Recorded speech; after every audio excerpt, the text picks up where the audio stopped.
Hello everyone, welcome back to another episode of Robbie Chess. I've been a bit busy playing lots of stockfish and doing lots of puzzles, and now I've finally started playing against real humans. Thought I'd share with you guys my first game against an opponent, and it was on I was black, and I'll just run you through it as we go and we'll see how I went. So he started off with the d4 and I played my Alekhine's defense, which I've been studying. So far, normal opening moves. I played d6 here to challenge the center because white's got a big center, and the idea of this opening is to try and counter-attack by challenging the under center and not letting white get too far ahead with it. So as you can see, my knight's been pushed around a bit. However, I can now counter-attack and I'm pinning his knight, which is then putting pressure on the center again. I'm trying to fight for these two squares in the middle here. So I exchange the knight, and now you'll notice when I bring my second knight out, I am now attacking a pawn. So I'm black and I'm already attacking the center.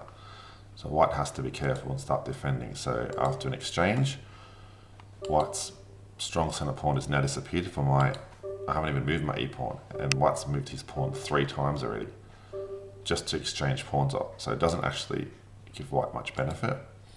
White defends his center pawns, which are both under attack by my knights. I just keep developing and I castle. So I've already castled and I've got 3 of my pieces out, and I'm ready to start taking the open files with my rooks. So far so good. My opponent develops as well. I played the bishop to f6 to put more pressure on the center pawn. My opponent castles, laying a very sneaky trap for me, which I fall for. So you'll see in this game, I don't play very well, but I take the pawn. I'm like, attack the pawn, it's the center pawn, take the pawn. Looks like I've won a pawn now. So far so good. However, what I missed was, this was a 5-minute game, so I was playing pretty quick. I missed this queen e4, which threatens checkmate and threatens the bishop. So it's a fork of a different sort, forking checkmate and a piece. So what do you do in this situation? First of all, you try not to panic. You just lost a piece. In this situation, you try and go, oh, I'll get as much for the piece as I can. I've already got 1 pawn. I want to lose this anyway. Luckily for me, I can take this with check. Therefore, white cannot issue checkmate on h7. White has to spend a move to capturing the bishop. So I've lost a bishop, but I've got 2 pawns for it, which is not ideal, but I've minimized the damage to myself. And this is a blitz game, so hopefully my opponent will make a mistake further down the line. So I play g6 to stop the checkmate threat. Also, my opponent has a white squared bishop. So having pawns on white squares actually restricts this bishop. It can't attack down here anymore. And if I can get more of my pawns on white squares, that'll really nullify this bishop. So now my job is to try and just make it as difficult for my opponent as I can. I know I'm losing. However, I'm trying to just fight and fight and fight and keep putting problems to try and delay the inevitable. My opponent captures another pawn. So now I'm back to only 1 pawn for the bishop. However, I get a bit of an initiative now. My knight goes to a nice centralized square, attacking 3 of my opponent's pieces. The knight cannot be driven away by a pawn, as there's no pawns on any of these files here. And my knight is defended by a pawn. So it's a very secure knight.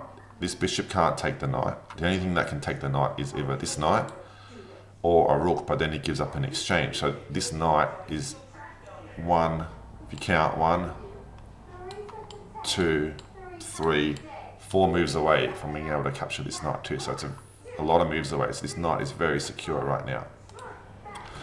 Queen goes back. Now I don't want to exchange pieces because I'm behind. So when you're behind, you really want to try and keep as many pieces on, complicate the game, especially when it's a short game. So I first develop my rook, get it off a light square, and just put pressure down this line here. My opponent just defends his pawns, which is great. I continue with my strategy of putting these pawns on the light squares, which restricts the bishop. So the bishop can't do anything on this diagonal now. And then on this diagonal, it's blocked in by its own pawns. So he's got his own pawns there and my pawns there. This bishop's not really doing much. So temporarily, this bishop is not really doing anything. So I'm not really down a piece. And I feel like this knight is potentially attacking a lot of squares. So it's almost like I've got knight for knight, temporarily. So the bishop retreats back. I decide to bring my queen in, because a queen and knight can work well in attacking an enemy king. So I'm x-raying the king. I'm also coming down this diagonal, getting some key squares. Now, my opponent actually made a mistake, which I didn't pick up on at the time. This loses the game. This simple developing move of bringing the queen up to try and exchange pieces loses. I missed it. Can you guys see what the move is? How does black win here? You can pause the video if you want. It's a pretty good puzzle to solve. Okay, I've given you guys enough time. I missed the move, but the winning move now is knight to f3 check. Can you believe it? The pawn can't take because that's pinned to the king. If the king moves, I win the queen, easy. And if the rook takes, now that rook was defending the queen. So now I win the queen that way. So either way, I win the queen for a knight. And then I would have a queen versus a knight and a bishop. Unfortunately, we both missed the move, and I played queen to h4, not wanting to exchange queens and wanting to keep my queen around my opponent's king. So I missed that. I missed the winning move. My opponent brings the queen up. So when you're ahead material, you should try and exchange pieces off. It makes your job easier. I decline the trade. Like I said before, I don't want to trade. My opponent gets another move, brings the knight to the center, so he's playing really well. I bring my queen over here. I want to keep it on this side of the board because I do want to try and attack the king at some point. I have to keep an eye on this pawn too. I don't want to lose that pawn, because if the knight manages to take that pawn, then it also gets to come in here and forking everything. So I've really got to keep an eye on this knight. It's in a really good square. My opponent brings the rook over. As you can see from the last move, my queen was also sneakily eyeing the rook. So threatening checks and then winning the rook. Opponent spots it, brings the rook over. I bring my rook over to the center, so the rooks are now challenging each other.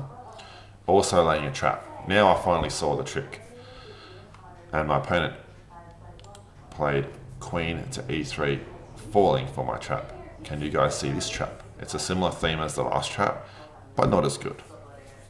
Pause the video and see if you can see how I get to recover some material now. Well, if you saw my last move, you should know it's the same move. Bang. Knight to f3 check.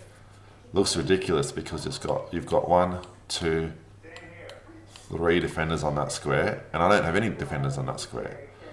However, if you look at the way that white can capture the knight, let's look through them one by one. This time the pawn can take the knight because my queen is no longer on g5. However, if pawn takes knight, I take the queen. So that's no good. If the rook takes the knight, same thing, rook takes queen. So I get to recover some material. So the only way that white can proceed without losing his queen is what my opponent played. Queen takes knight. Now, this actually opens up my rook. Instead of taking the queen, I can now take the rook. So I've won a rook for a knight. So let's look at the material balance. So I've managed through some tricky play to now have a rook versus a knight and a bishop. My opponent has 5 pawns, and I have 6 pawns. So I would say I have a rook and a pawn for a knight and a bishop, which is approximately equal. However, if the bishop and knight can coordinate and attack my king, that would be bad for me. So I would like to trade pieces and get to an ending, because I feel like in the ending the rook is better. I can come along this rank and start attacking the pawns. So now the roles are reversed where it's even, and I'm happy with exchanges now, although I don't need them. Alright, I played queen e5, which is just centralizing the queen. Great square for the queen. It's on a dark square, can't be attacked by the bishop. It's going this way to protect the king. It's defending my rook. It's putting pressure down this side. So it's also defending my own king. I feel like it's a really strong outpost on my queen. It's very hard for my opponent to drive the queen away because the knight can't access this square and the bishop can't access this square. Opponent plays g3, defending the king. I decided to chase the knight away from its strong central point. My opponent played there, putting pressure on my pawn. Then I made a mistake and played the pawn up, which allows my opponent some extra moves. So he plays the opponent back to the center. My opponent had a strong move here, which I missed and they missed, which was knight to d3, forking queen and rook. That's why this move was a mistake. Luckily for me, they missed the move and went back to the outpost. I decided to bring my other rook over, so now I completely dominate this e-file, and it's like I'm cutting the board in half. It's like I own this half of the board, because it's very hard for white's pieces to cross over into this middle section. So after knight moves there, I move the rook up, just defending along this rank. It's fine. Knight goes here, threatening 2 pawns, but they're both defended at the moment.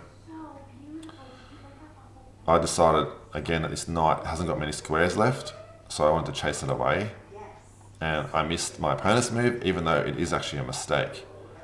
When I look at this game afterwards, my opponent's looks like he's winning a pawn. Check, king up, and queen takes pawn. At the time I didn't calculate this, so I didn't realise, but what I thought at this point was I've just lost a pawn. My opponent's now threatening my centre pawn. I just made another mistake. Again, don't panic. You've just lost a pawn. What advantages do you have out of my opponent's move? Well, the advantages that we have now is that my opponent's queen is way, way, way far away from the king. And I've got a queen, a rook, and even potentially another rook that could join in the attack on the king. So if I've got 3 pieces against 1, even though I lost material, now is the time for immediate drastic action. If I play a quiet move like pawn up or something, or rook to defend the pawn, it's a very slow move and it gives my opponent time to bring the queen back to the defense. We don't want to allow that. So straight away go in, attack the rook. Don't give the queen time to take the pawn because it's checkmate. Opponent defends over there, but you can see my pieces are getting closer to the king and my opponent hasn't got any pieces available. The knight can't come back to defend, the bishop can't defend, the queen is 2 moves away from defending. So in this position you should really attack fast. So I bring my rook up here, threatening to go take, check, and win the bishop, or depending where my opponent goes, if he goes back, checkmate. So you can see my queen and my rook, my final rook, have both joined the attack.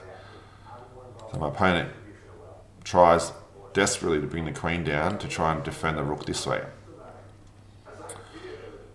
Next move, queen here. So now I'm threatening to go rook takes rook, queen takes rook, rook comes down, pinning the queen to the king and winning the queen for a rook. So my opponent would have to take, and then it's check, and then when the king moves, I also pick up the bishop. I'd end up with a queen against a knight. My bishop took the pawn. It's going to lose the. They're going to lose the bishop anyway, so they took the pawn. May as well get something for it. I took the bishop back. My threat remains. I can still take the rook, and then win the queen. My opponent centralizes the queen, but I carry out my threat. Rook takes rook, queen takes rook, rook to e2, and then now I'm definitely winning. And as a bonus, most of the pieces have come off. After queen takes check, my opponent resigned in this position as I have a queen against a knight, and it's very easy. I can start taking all the pawns. I can take, or I can decide to bring my king up to here, and go for checkmate. Just having to keep an eye out for some forks, but that shouldn't be too bad with such a small amount of material. So I hope you guys enjoyed this game. It shows you how you can fight back a piece down and not to get too worried about it. If you followed some general principles that hopefully I've explained well, next time you end up a piece down in a game, you'll be looking at ways to try and get back and actually win, like as in this case. Thanks for watching. See you in the next video.